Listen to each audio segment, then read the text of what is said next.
বন্ধুগণ নমস্কার। আমি গতকালই একটা আপনাদেরকে ভিডিওতে জানিয়েছিলাম যে ইরানে সম্ভবত নতুন সরকার হতে চলেছে এবং তার বিভিন্ন বক্তব্য আসছে।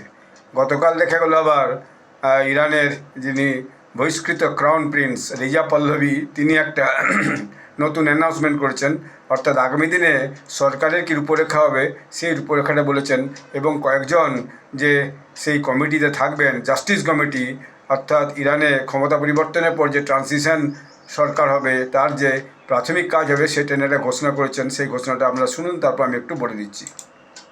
همین عزیزم، برای شما که در 5 دهه گذشته قربانی بی‌عدالتی، شکنجه و سرکوب جمهوری اسلامی بوده اید، برای مادران و پدران، دختران و پسران، خواهران و برادران داغدار و دادخواهی که این رژیم ضحاکی هر سال، هر ماه و هر روز بر شمار و رنجهای شما افزوده است، امروز با افتخار و در راستای تحقق عدالت برای تک تک شما حکم تأسیس کمیته تدوین مقررات عدالت انتقالی را صادر کردم.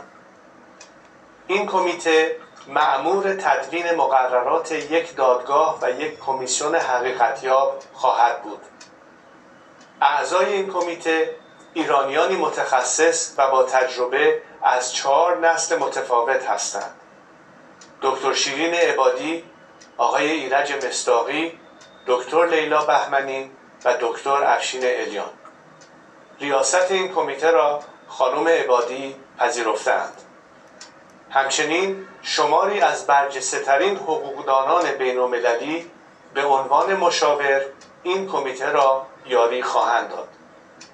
عدالت انتقالی بخش مهمی از برنامه گذار قانونمند ماست. حقیقت روشن خواهد شد. عدالت اجرا خواهد شد.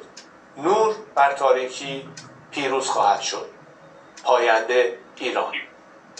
অন্ধকারের মধ্য থেকে আলো বেরিয়ে আসবে, তিনি একটা কমিটি ঘোষণা করলেন। সেই কমিটিটার মধ্যে এই 3-4 জন লোক থাকবেন। তাতে ডক্টর আবেডিকে সেই কমিটির চেয়ারম্যান করলেন, যিনি এই যে ট্রানজিশন গভর্নমেন্টের জাস্টিসের হেড হবেন, জাস্টিস কমিটির হেড হবেন। অর্থাৎ ওখানে নতুন যে সরকার তৈরি হবে সেখানে বাকি লোকজনকে কীভাবে বিচার দেওয়া হবে, জাস্টিস দেওয়া হবে, সেটার উপর তিনি একটা রূপরেখা ঘোষণা করলেন এবং বললেন ইরানের জয় হোক, এরকম একটা বললেন। তার মানে যে ইরানে যে নতুন সরকার হতে যে তার রূপরেখা ঘোষণার মধ্যে দিয়ে এটা এস্টাবলিশড হতে চলেছে। ধন্যবাদ।